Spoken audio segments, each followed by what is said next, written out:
friends, what another beautiful day for us to continue evolving. This is our episode 3, and we look forward to having these family conversations ongoing. So catch us again on Sunday at 2 p.m.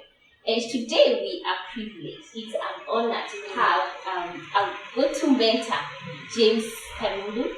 James is an author, he's a motivation speaker, he's a go-to mentor in terms of business and upgrading and taking yourself to the next level. But perhaps the best thing is also to ask him to tell us a little bit more about himself.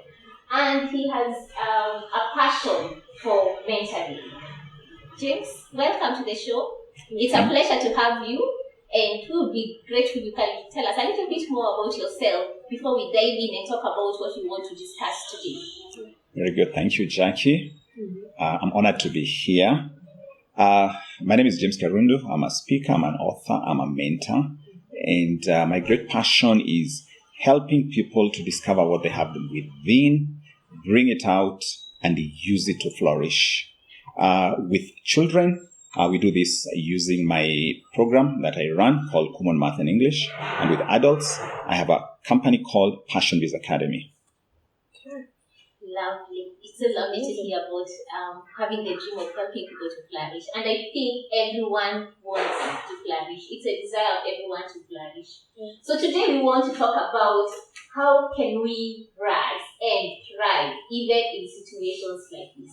We want to talk to families, have this family conversation, and see what it would really take for us to say at the end of this lockdown, at the end of the COVID issues, that indeed my family took a different turn and we added value to ourselves as individuals and to the family.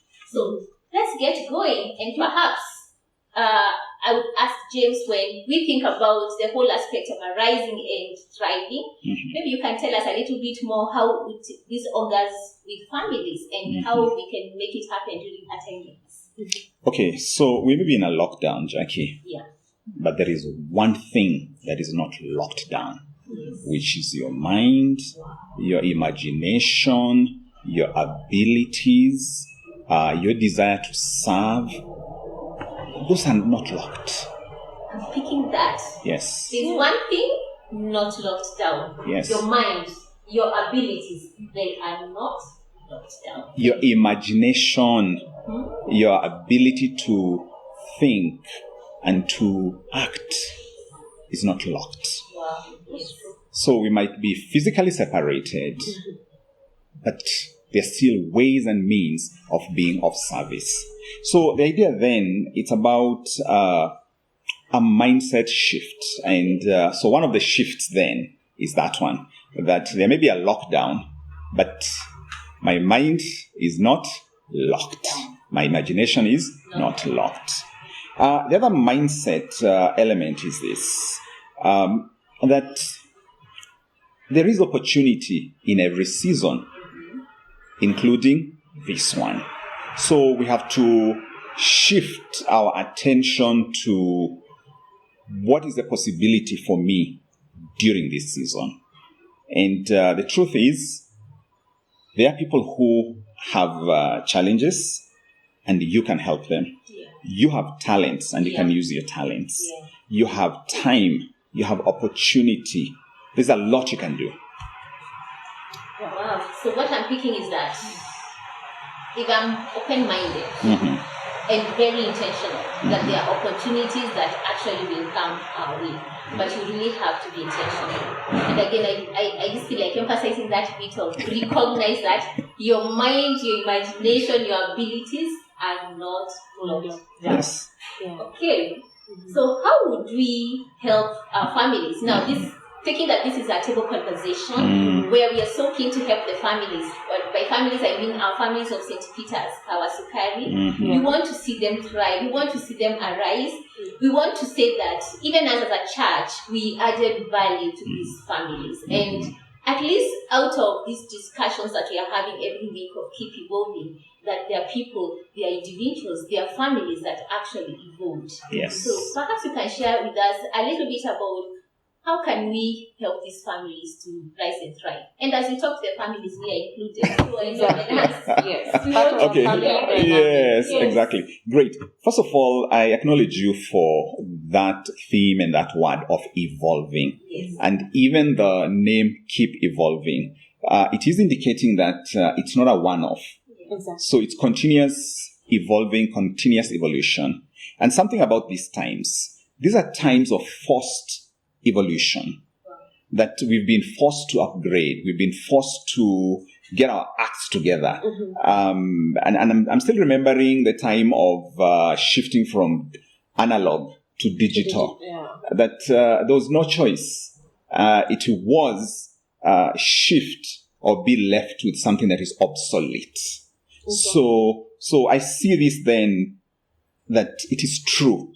It is a time of evolving and you must keep evolving. But the point I wanted to mention is that it's forced evolution. I mean, you've got to fend for yourself. Yes. You've got to feed your family. Yes. You've got to find something to do, and you better find it fast. Exactly. And it's now getting interesting because you're reminding me of the time we were moving from analog to digital. Exactly. And I used to work for a parastatal. Yes.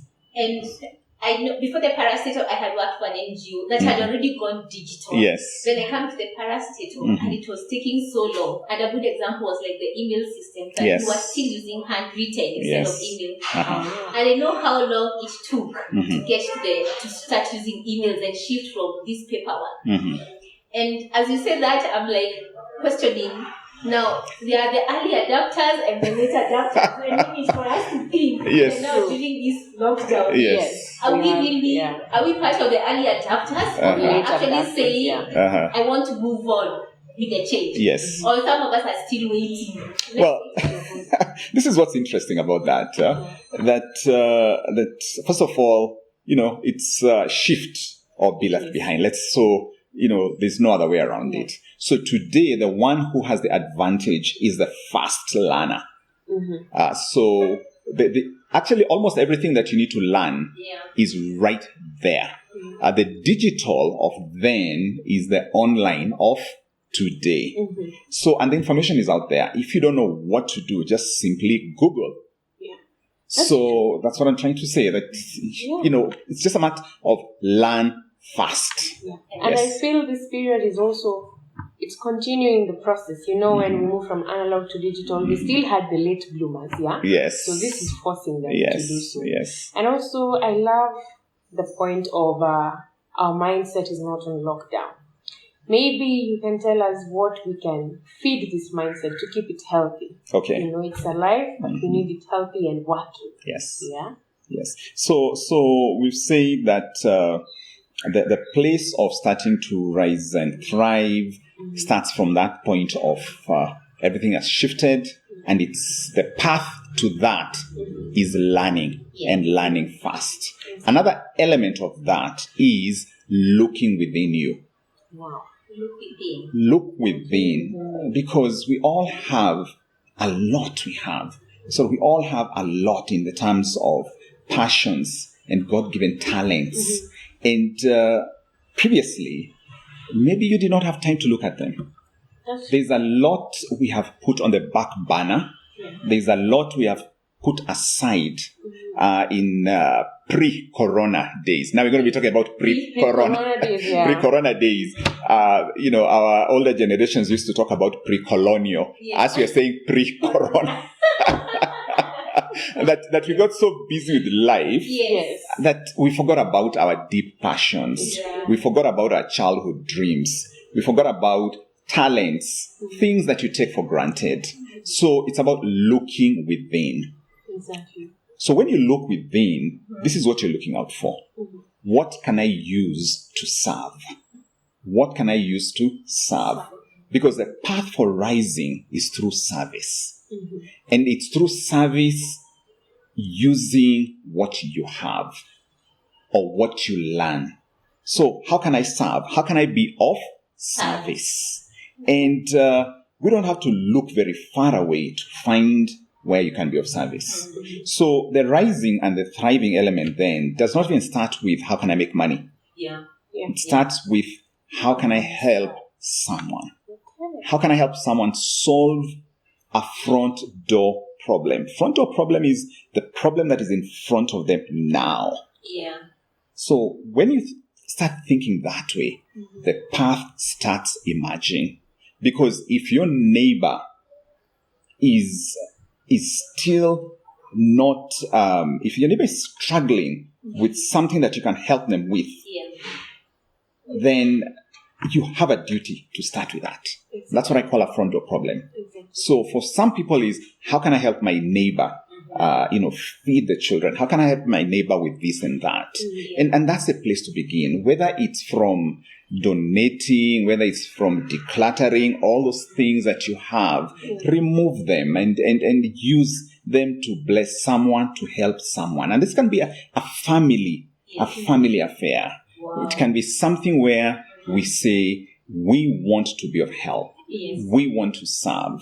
A lot of people look to the high places, the higher echelons of the faith communities, the churches, the professional bodies. But service starts with you and with what you have. If you have something extra, use it to help someone. Exactly.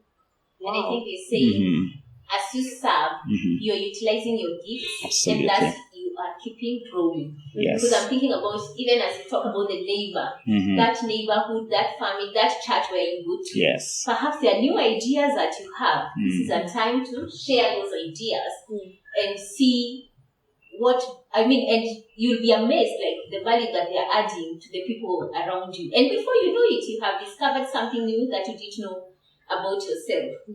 There's something I picked, and I just want to take you back to. I think last week there was a session you had sent, a free session about how we can thrive, and I was very interested because that's one of the reasons why I decided, I want to hear more about this thriving because I'm also in this lockdown.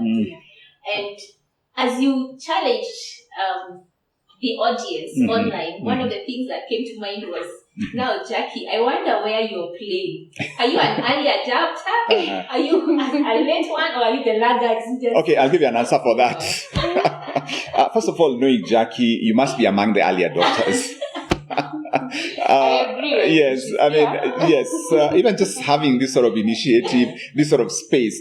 But you see, kutangulia sikufika. So you've got to up your game. You've got to up your game with respect to now fine-tuning.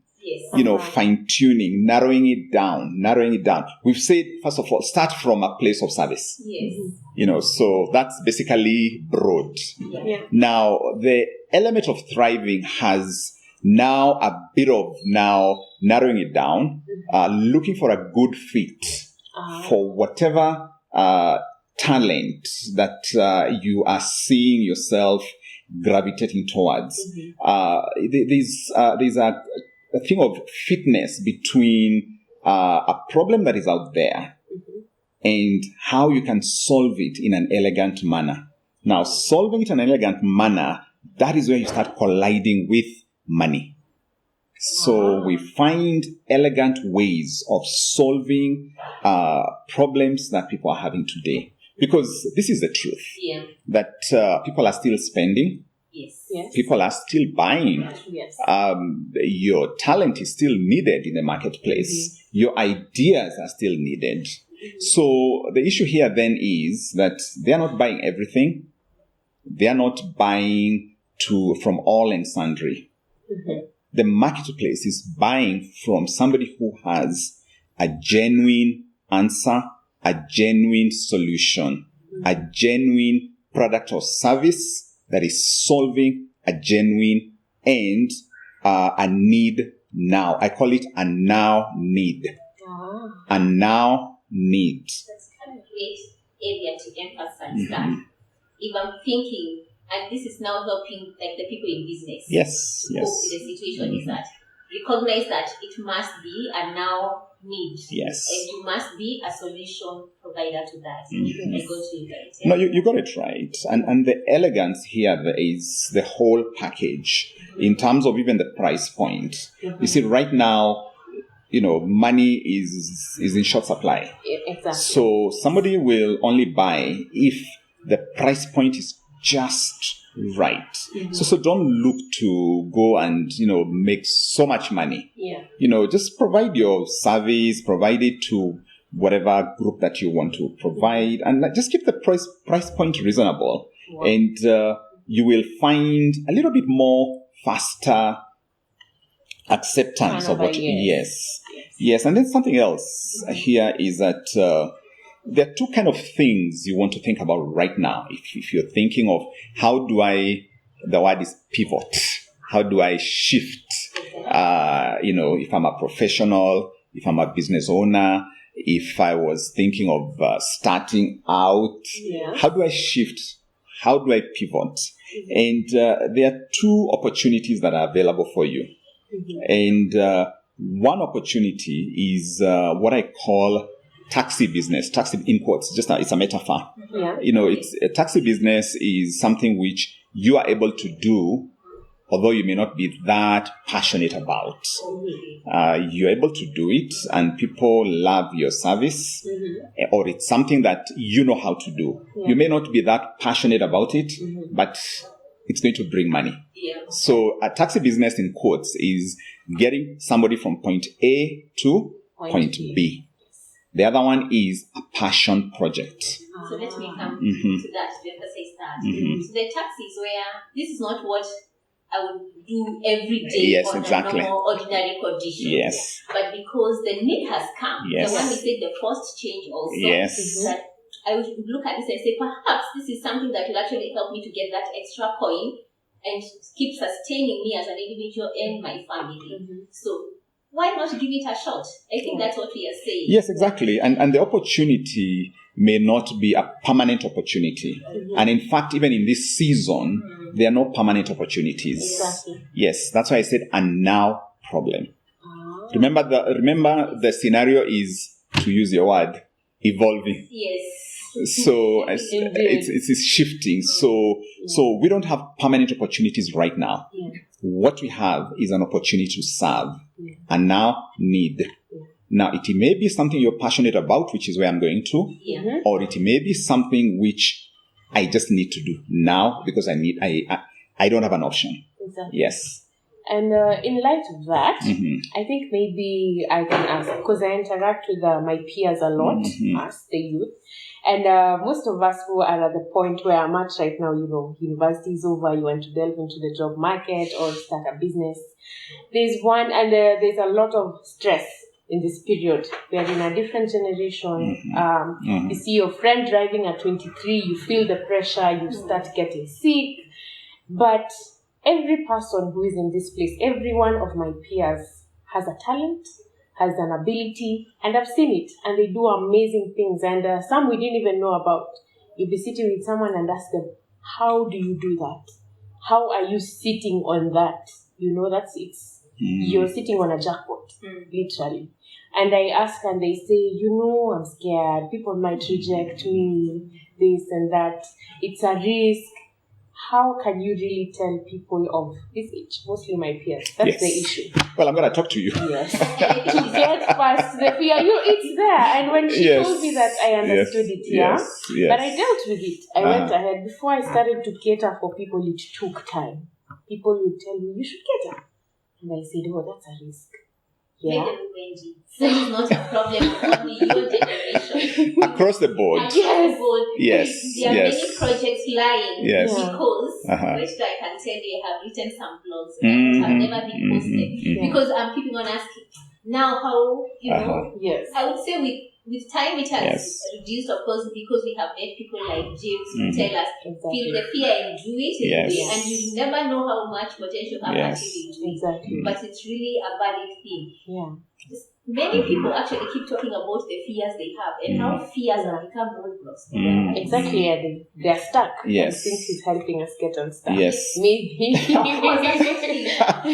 No, that's the one thing that I help people with. Yes. And just to link what you're saying now with the previous point. The first one was taxi business. Now the next one is passion business or Exactly. passion related. Yes. And passion related, it's just a general name for if you have a talent that you're not using, if there's something you've always wanted to do, you haven't started, if it's something that people praise you for, if it's something that's easy and effortless for you. So when we say, so everything I'm talking about here is that whole group, that whole enclosure of all those things, God-given talent. That's what I'm talking about. Yes. And first of all, why do the fears come? The fears come because you're thinking that I need to be qualified, and you kind of think I'm not qualified, and there is this disease of comparing yourself with others, and thinking, oh, those ones, they are the ones who are better, and so on and so on, or me and my little thing here, how will it work, and so on. But so first of all, so fear will always be there. Let's just agree. It doesn't disappear. And the whole idea of fear is, imagine you're the mother of a 2-year-old, and it's the day when the house help is not there. So now you have to go to the supermarket. And this child is going to throw a tantrum. Oh my God. So are you going to say that today we are not going to eat because the child is going to throw a tantrum? No. You're getting my point now. Yeah, you still have to go. You have to go. So what I'm trying to say then, fear is camouflage. Fear is not the real reason. It's about believing in yourself, and it's about knowing that you're worthy of doing it. It's about embracing that if you are the one who has been given that idea, then you are the one to do it. Wow. And that if you don't step out with it, then you are denying somebody an opportunity to have a solution solved. It's like somebody who has the cure for cancer, and then or right now we're looking for the what is it called, the vaccine for the COVID, and you have it, or you know how to get it, and then you're holding back. Can you imagine a whole humanity suffers because of just the little voices in your head?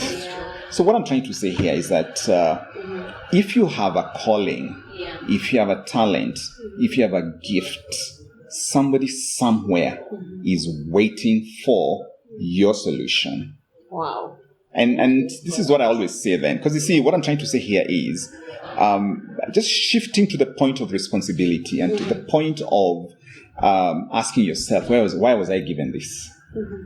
See, why is it that I am the one who is so good at this? Why is it that I'm the one people come to for this? So what I'm trying to say then here is, and even just look back and see what would have happened. And I really asked myself this question, Jackie, because I have had my own fears. And every time you transition into something new, fear always comes in. So the fact that there's fear and doubt and uncertainty, there's nothing new. Bring another story. There's nothing new about it. It's part of us as human condition. That is what we go through. And what is important is to shift from fear to the impact I am going to make with my thing. So I asked myself, if I did not step out and start doing my own thing, and figure out how to do, and keyword figure out, I'm going to come to figuring out, because that's usually part of the issue. Can you imagine then all the people who have been impacted, all the people whom I've mentored, all the people whom I've worked with to start their own thing, to pursue their dreams? Can you imagine then that would not have happened?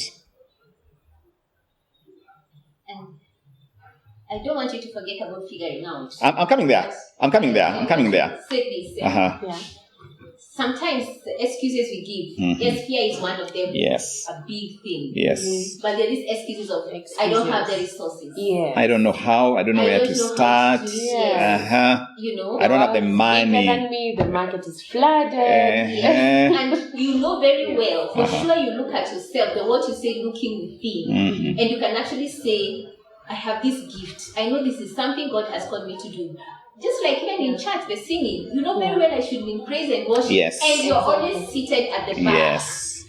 What would you say about that, James? The fact that deep within you, you know you have the talent, and of course we are saying that even talent have to be worked on. Of course. The practice has to it has to be there. You have to polish. You have to, as I said, you have to align it with the right person, the right problem, and so on. Mm-hmm. So I am coming from a point of you have, let me try and put it this way, because I'm trying to see, how do I put it so powerfully, that you cannot allow your fears to be what denies people access to what can uplift them, to what can help them, to what can be able to help them move their lives together. Yeah, I love the book you have on your desk. Yes, and I have one of my books here. It's called It Always Seems Impossible Until It's Done. Exactly. And I keep this book on my desk to remind myself, especially when things are thick, as we say, and I keep it here so that I can remind myself that it always seems impossible until it's done. And also it's a reminder for you friends here and the friends who are watching, that it always seems almost not doable. The key word is what? Almost not doable. But within ourselves, we have a DNA. And the DNA I'm talking about is a slightly way of thinking of the DNA. But we have a God-given DNA called the ability to figure it out.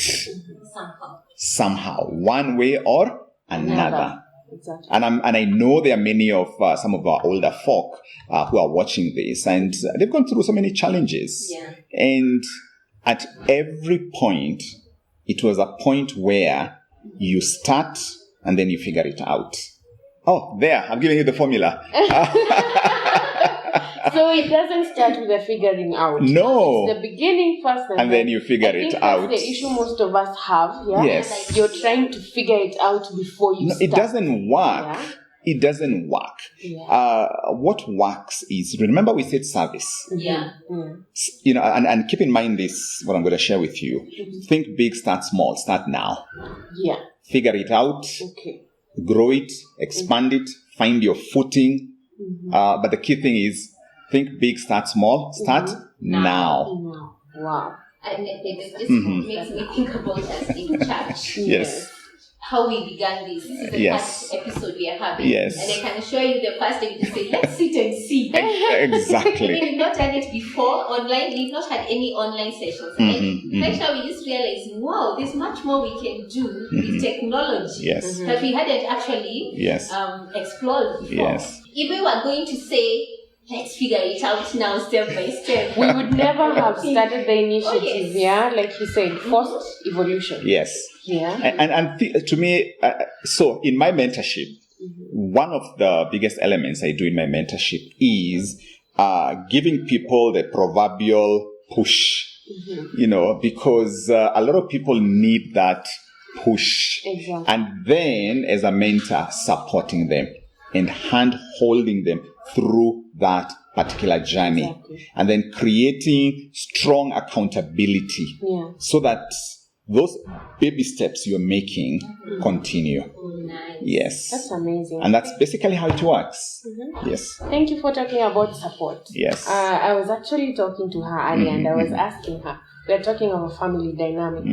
And we cannot ignore the fact that every family is not like your family.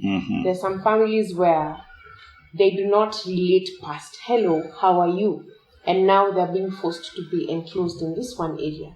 So how really can they grow and just, really support each other? Because I don't think that kind of tension is healthy for anyone's mindset.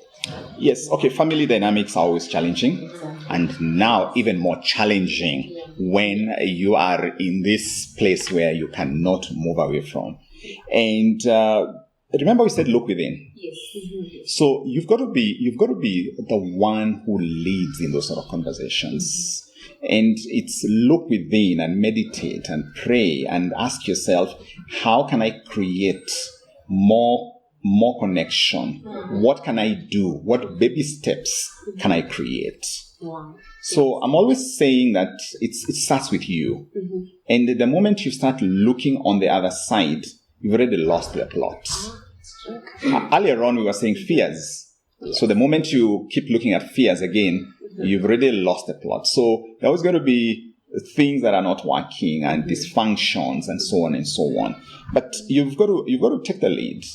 And you've got to take the lead, including a phrase I want to borrow called leader without a title.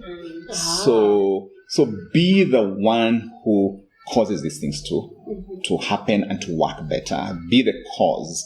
Be, obviously, it's something which you cannot just do just like that. But again, the point there is you cannot sit back and say, oh, my family doesn't support me. That's on one level. Yes. So on another level, look outside. Look outside for support. Look to mentors. And everyone knows at least 200 people or 300 people. Look in your phone book. You cannot miss one person whom you can make a phone call and say, hey, I need support with this. Okay. And then, of course, the other thing there is look for mentors and coaches to help you. Yes. Wow. And I was thinking in terms of now, even as we address some of those challenges that we are telling families, where do you want to go? Do you just want to sit and do business as usual? Or would you like to see things change for the better?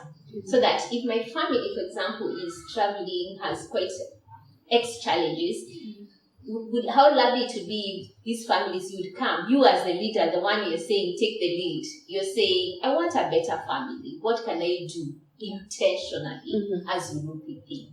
And then we are saying, even for those that maybe the challenges are fewer, you want to look back at there are always challenges. It's just there are always challenges. It's just a matter of the nature, the extent, and the willingness to work through or to ignore them or to move beyond the challenges. The challenges are out there. So it's a choice. Yes. You make. An intention.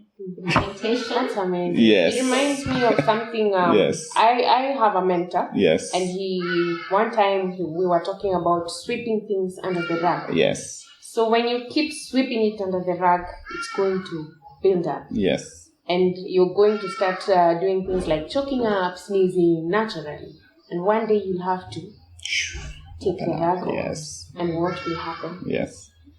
And I love To explode, I love what James just said. We all have challenges. You are not alone. How you intentionally decide to work on them, it's what makes the difference. Absolutely. And you have a choice, yes? Yes. All right. Now, I'm just thinking in terms of having gone this far and talked about we can still thrive. Yes. I know one of the questions that might come would be, what if I'm really undergoing a level of stress? And I know James, you've already talked about some of these things. How do I develop the resiliency? Is there a way I can find ways of coping better? Especially looking at, we have dads in the house who are the providers, for example. Some of them have been depending on business to give income, and that income has really, for example, gone down. When look at these children, some of them are struggling to know how do I operate digitally for the purpose of school. So there are a lot of forced changes happening. How can we develop resilience? Yes, so let's talk about resilience in general. First of all, that is the required item to have right now. As you say, penda usipende, resilience is one of those muscles. So I like thinking of resilience as a muscle. So it's a muscle that we need to strengthen. And maybe pre-corona, we were not using that muscle. And so generally speaking, resilience is a muscle. It's something that needs to be developed and strengthened. So where do you find resilience? And I'm going to start from the top, the parents. So where do you find resilience? Back to mindset, back to how you're looking at things. And this being a community of faith then, there has to be a deep knowing and a deep trusting that there is no way God can put you in this particular scenario without provision, without the means, without a way out. Yeah. So that's the first place. So there has to be then that deep trusting that there has to be a way around it. So having said that, then you've got to start having what I call rituals and practices. Rituals and practices. Okay. And some of them include quiet time, because the answer is usually like a whisper. So you've got to find quiet time for reading, thinking, reflecting, meditating. Wow. Remember, we've said it's from a place of deep trust that there's got to be a way. There's got to be provision. Yeah. So that's one of those. So as the family leader, as the parent, as the one who is looked upon, this is key for you. Because if you don't get the time to think and reflect and as I said, deep trusting that there is a way, you will not find it if you get into busy mode. If you get into busy mode, you will miss it out. So the other thing there is, again, the thing of just getting a paper and start looking and doing things like SWOT analysis and see what are the strengths, what are the weaknesses, what are the opportunities, and so on. I mean, you develop resiliency when you start taking action. Do you remember the previous conversation? That you will not figure it out until you start. But some of the pillars, some of the key pillars is the rituals and practices, including quiet time, reflection, reading, and so on and so on. And also there are many Zoom trainings.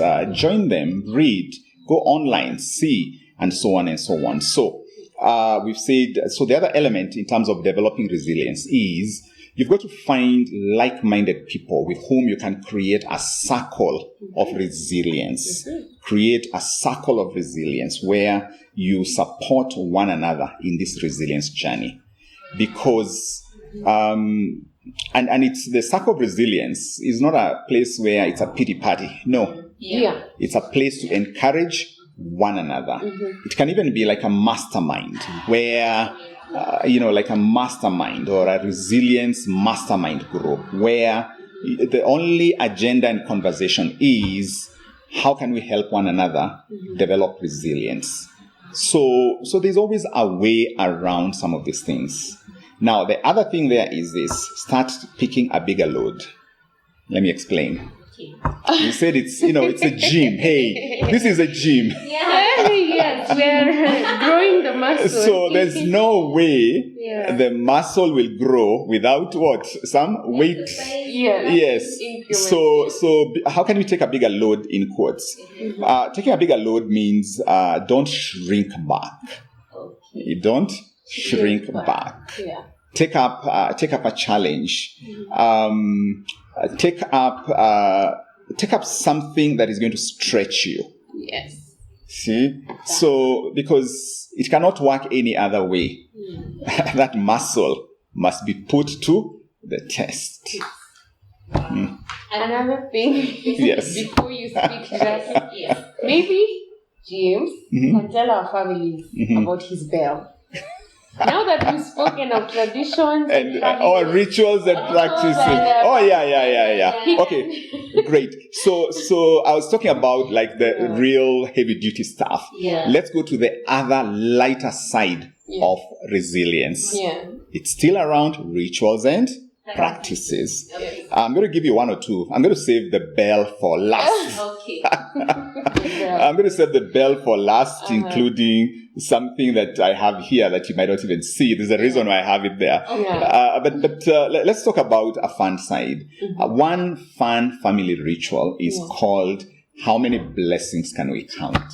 Can you imagine if you had every single day you're having, remember you have the time, isn't it? Yeah. Okay, and for me being a mwalimu, I work with timetables. So maybe you create a timetable and create a fun thing called how many blessings can we count? No. Here and now, something like that. Okay. And everybody must say like 5 and this is the fun bit. You're not allowed to repeat. Indeed. Yes. Nice. And you don't have to also do it once in a day. Anytime you can just go like, so hey, how many blessings can you count? Exactly. So that's a fun way. That's how you develop resilience. I'm borrowing that one. Yes, because you see, the thing is, there's usually so much that is around us, but we're not seeing it. So how many blessings can you count? Something like that. So it's a fun family ritual, or even in an office, or even as friends, or even in your resilience circle, and so on and so on. Another thing that we do, especially here in my office, is we've created a tracking sheet.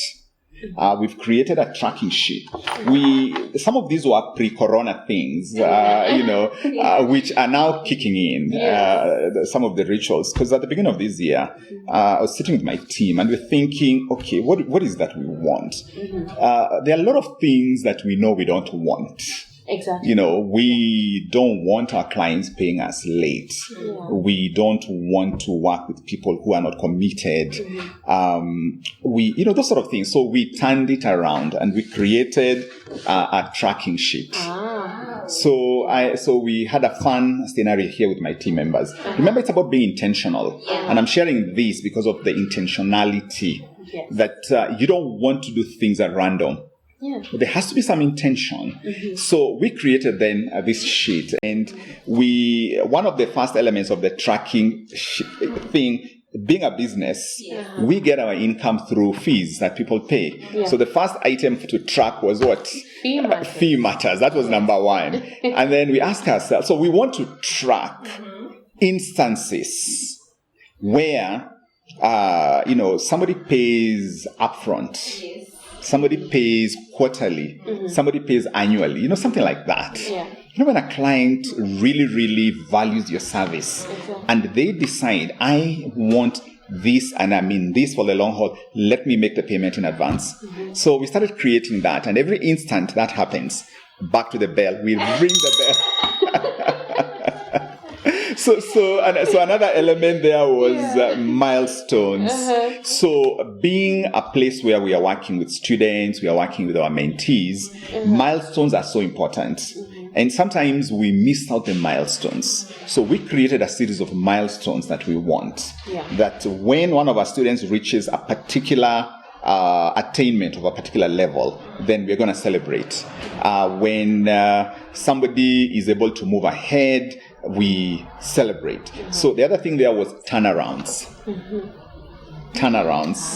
So when things turn around, sometimes you have challenges, or you're working with people, or some scenarios that seem like they'll never turn around. So we want to start noticing and celebrating with the ringing of the bell every time that happens. So turnarounds, maybe a turnaround could be, we have a change of attitude.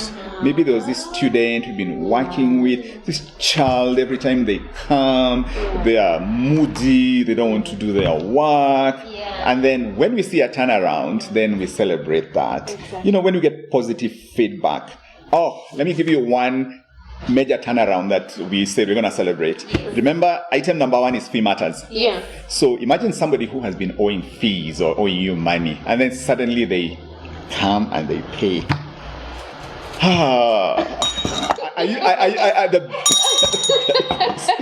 But also the other element is before you went yes. I'm so excited. No, this one is for parents.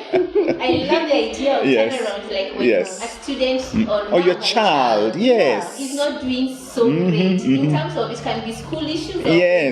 Yes. And then they just do this thing, you come and fight them, all of a sudden become so proactive. Yes. You actually can sit back. You used to, every time remind. So it's a good time to... You might need to buy a so, but absolutely. Actually, it's about celebrating. That's really what it's about. And for a parent who you're really wondering, now these children of mine, you've got to create a tracking sheet and celebrate. And the way to do it for parents is to create a system of stars. Yeah. So create just something like this. So put it there and discuss and say, every time I find you have done this and this, I'm going to give you a star. Yeah. And maybe you can say at the end of a period, the one with the most stars gets to do it. Or when you reach 5 stars, you qualify for this. Oh, and that's the way you do. In other words, you don't reward instantly. Hey, you want the behavior to. Yes. So, I'm glad you're laughing. Now we also track what we call joyful windfalls. You know, when things zinakuangukia too. Yeah. Something like that. We love these joyful windfalls. Yes. And what's interesting, again, it's the power of intention. Yeah. That you will always get what you start looking out for. Wow. You always get what you start looking out for. Yeah. So for us, joyful windfalls is maybe we get kids who transfer to this center. Yeah. Or we get good references, good referrals. You get somebody who comes and really refers 2 or 3 clients to you. That's really, really amazing. So we call them joyful windfalls. The last one is called magical moments. I love that. Yes. I'm sorry, James. It's time to take a minute to catch a break. Do you feel like we could catch a minute of break, Martin? I don't know, for me. And I come back to joyful windfalls. I think it's very an interesting thing to look at. So take a minute. Let's take a minute to breathe and take some water.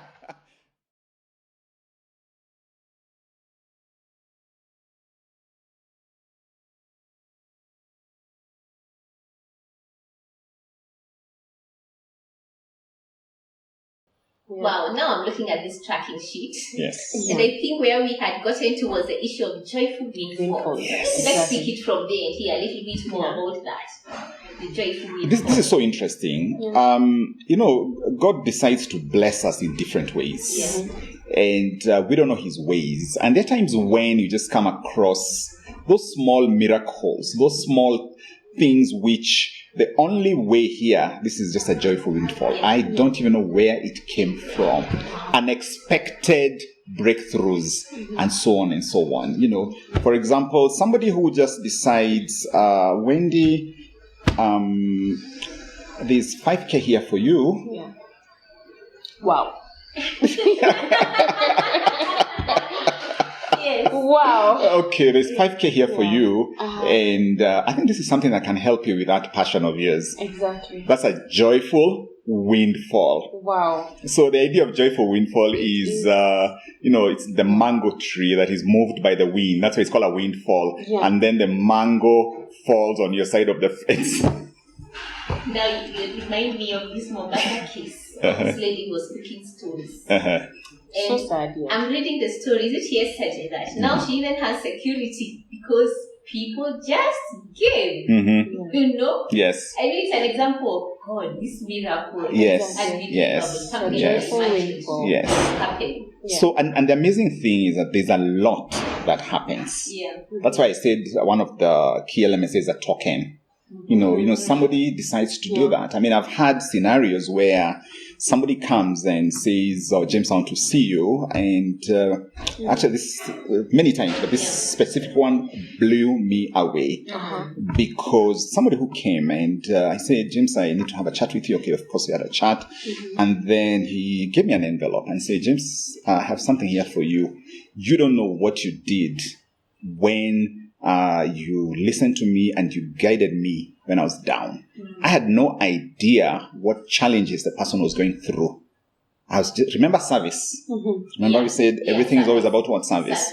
Not money first, it is what? Service. So I just came, the person shared with me, whatever it is that they're going through, I gave them the advice. Apparently they went and they implemented it.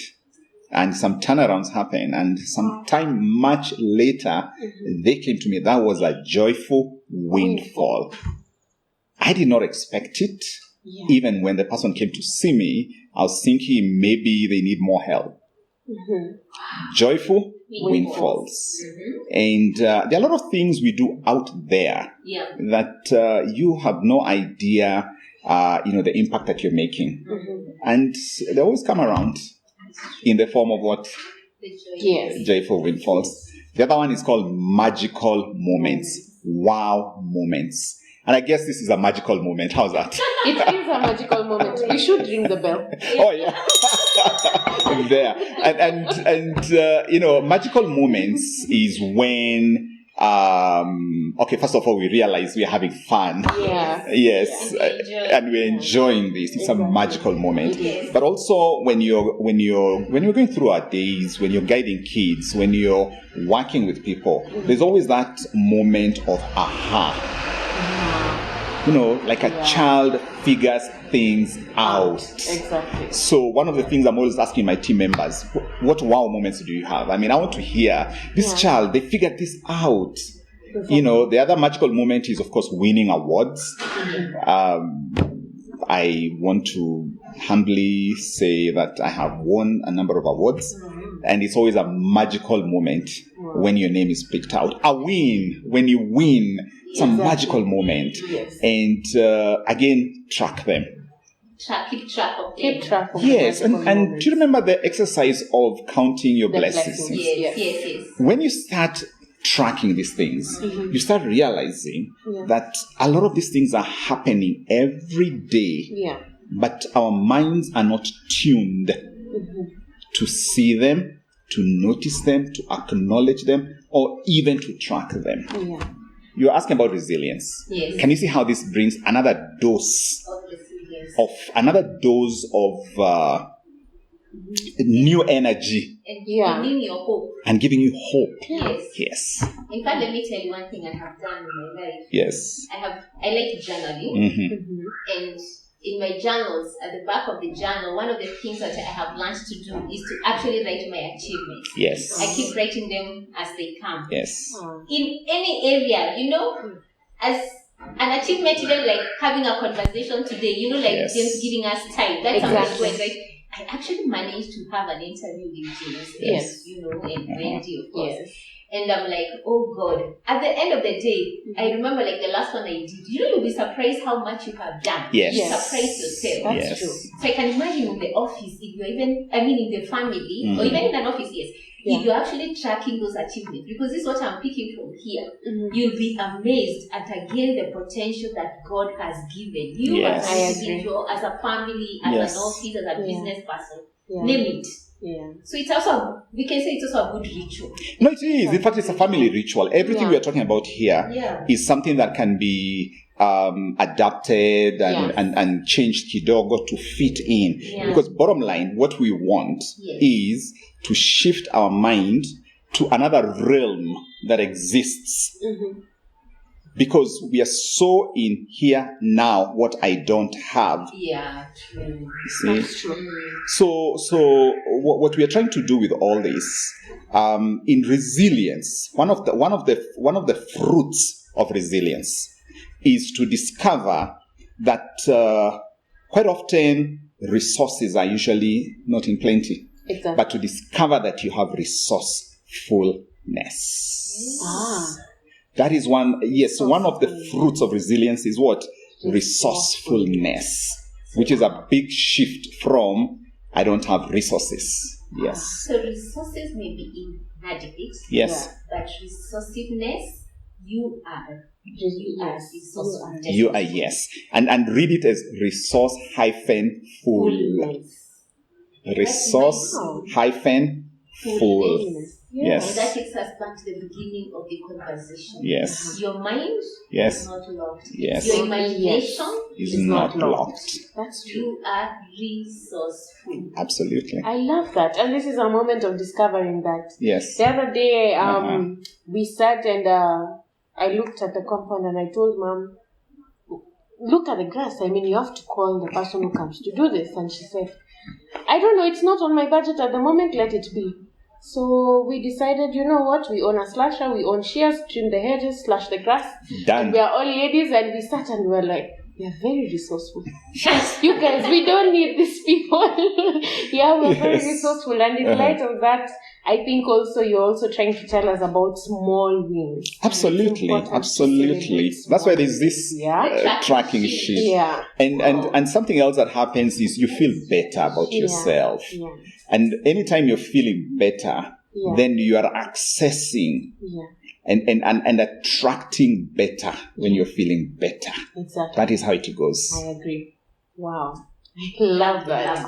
So now, maybe as we would love to keep hearing this one and being encouraged because we are learning so much about ourselves. Yes. We are learning that first we must recognize that we are resourceful. Yes. We must utilize our talents. Yes. I like the idea that please do it. Start. Yes. Figure it out. Yeah. Absolutely. Progress. Exactly. And recognize that your mind is not locked. Do not allow yourself to think like you're in a box. You're really not in a box. Yes. So the next thing I'm thinking about, what would you tell us about the do's? Are there any do's or what would be your nuggets of wisdom in terms of how do we carry forward? Having had so much hope, I must say I'm feeling very hopeful that this is also a season to be excited, that there's still a lot we can still rise and thrive as Jackie, as my family, and even as for me being a staff of the church, that we are not yet there, and that's what we are telling ourselves here, this team here, evolving, that actually we still have so much to discover.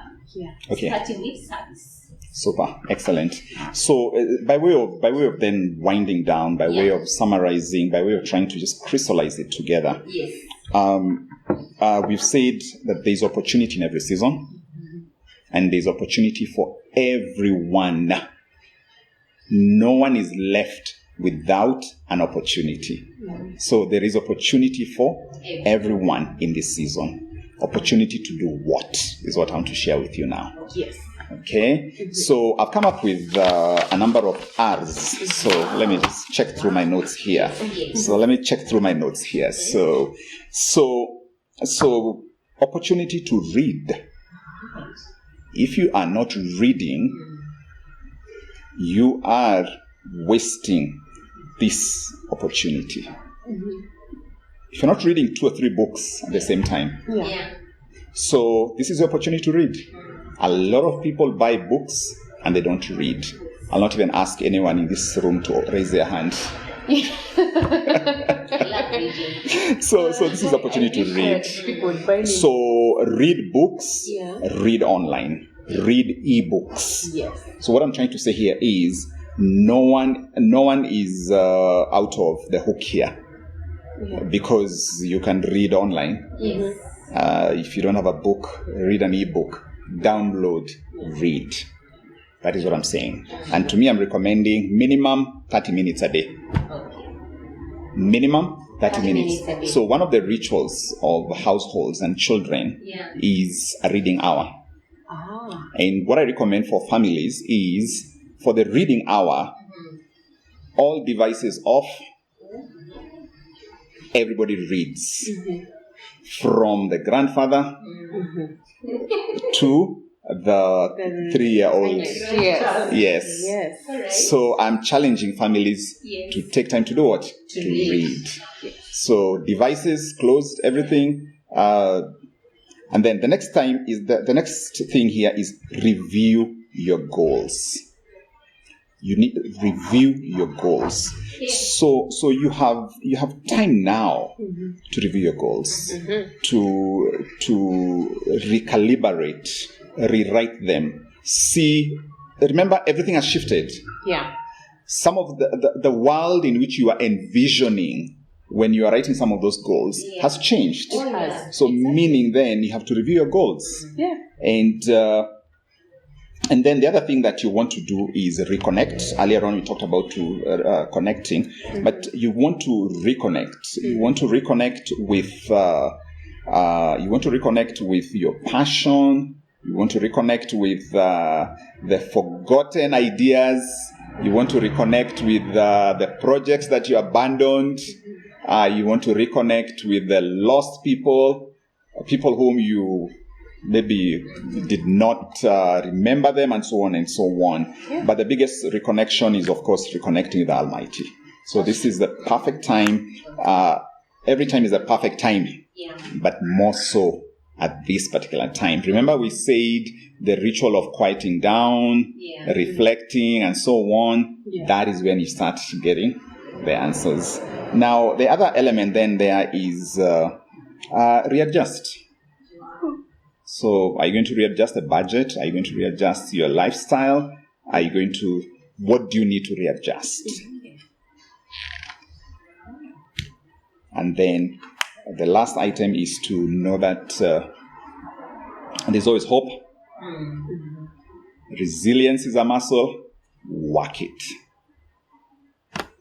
Wow. Thank you so much. Thank you. Wow. Thank you so much. I think it would be great for us to continue this conversation. And we're looking forward to coming back again. Oh, that's fine. Hearing what you're doing. Yes. As we continue encouraging the families within St. Peter's Christian Center, that, like you have said, the end point is there is hope. Yes. We can still thrive and rise. And we are getting challenged that let this be a season when all is done. That is, if when the lockdown comes to an end, we will be looking back as an individual, as Jackie, as my family, and say, indeed, there was value. There was a positive side of this season. Exactly. Maybe a parting shot, James, for us. As I mean us because we are in this together. And we are part of this family of St. Peter's. And we want to not just encourage St. Peter's. I'm sure there are others who will get encouraged by listening to you, even within across the borders. Yeah. Okay. So I want to encourage people who feel called to make a difference. Yeah. And I'm talking about, Jackie, you have a talent, you have a call. And what I want to say here is don't limit yourself. And because a lot of times we see our talent and our gift in limited manner. So you might think that I'm only supposed to do this and this.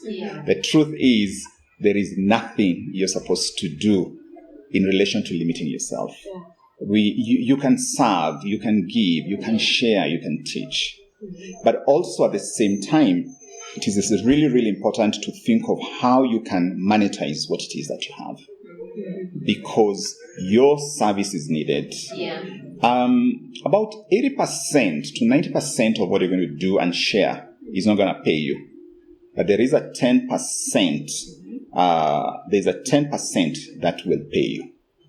So it's important to work to see how can I monetize, how can I generate an income with this that I am given and this that I'm passionate about. So this is still the time for people to get coached and mentored. This is still the time for people to step out and pursue their passions. And I know this was a parting shot, but you've just provoked another thought. That and this is because we are also helping the ones who feel like the uncertainty about jobs. There are those who have lost, but there are those who are now have to transition definitely. And what you're saying, James, is that do not limit yourself. Even for those that are uncertain, maybe you're saying, yes, you're still working and you're working like three days in a week. Because the workload has gone a bit down, depending on the nature of business. There are those ones who are even much more busy. But you're saying you have time to continue rediscovering your talent. And who knows, if only you could think about, as you rediscover, how can I monetize? So that just in case your income levels go down at your employment or business, then there's something else to follow on. But allow me to differ slightly on that. So it's not just in case. All right. So the need to monetize, the need to develop another income stream is not just in case. It is because that is the way to go. Very good. Yes. I love that. So if you're employed, we don't know what's going to happen. That's actually, like you said, nothing is permanent. Yes. However, we know one thing for sure, that you're highly unlikely to go back to the same salary. If you're in big corporate organizations, downsizing is going to kick in. Organizations have realized that maybe they can achieve more with less. So it's not just in case, because that is what you need to do. And so the thing of monetizing what you have, the thing of another income stream is really, really key. Wow, appreciating that bit. I think it's a challenge to all of us. And like you said, I think I was really diluting it, saying just in case. Because like you said, we have to get moving. Because and we it's so amazing Yes. to think of the fact that there are people who are thriving. Yeah. And this is a proof that do not sit back. Please be the first adapters. But again, remembering the important thing you say, sometimes we start off, the sustainability Yes. is the challenge. You want to keep ensuring that you're sustaining the process. And I think that is where, James, you help a lot of us in, because sometimes you start something so big, yes, and after 3-4 months, it slows quiet, down, it's quiet. So thank you so much, James, for your time. We do believe that our Christians will really enjoy this. Yes. You have really captured well that this is the families who love to listen to this, encourage each other. Like when I look at Wendy, she's in the youth. Yes. That's a great conversation for the youth. It's amazing conversation. Their mind. You have told us as parents some of the things we can, just borrow, the rituals, and bring them back to our homes and see how they work. And of course, not forgetting the fact that we should be very, very intentional on the choices that we make. We look forward to see you another day, James. Thank you. And Wendy, thank you for coming along with me and Martin. Thank you for having me. And I think as keep evolving, we are definitely buying a bell. So can we ring the bell to signal the end of the show? Thank you so much.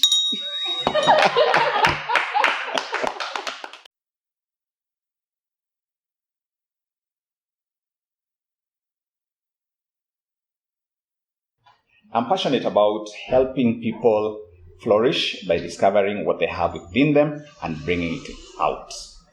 For children, we use a program that I run called the Kumon Study Program. At Kumon, we help these children discover and develop their potential using math and English. So Kumon is an after-school program that is offered around the world, and just going to kumon.co.za will give you information about Kumon.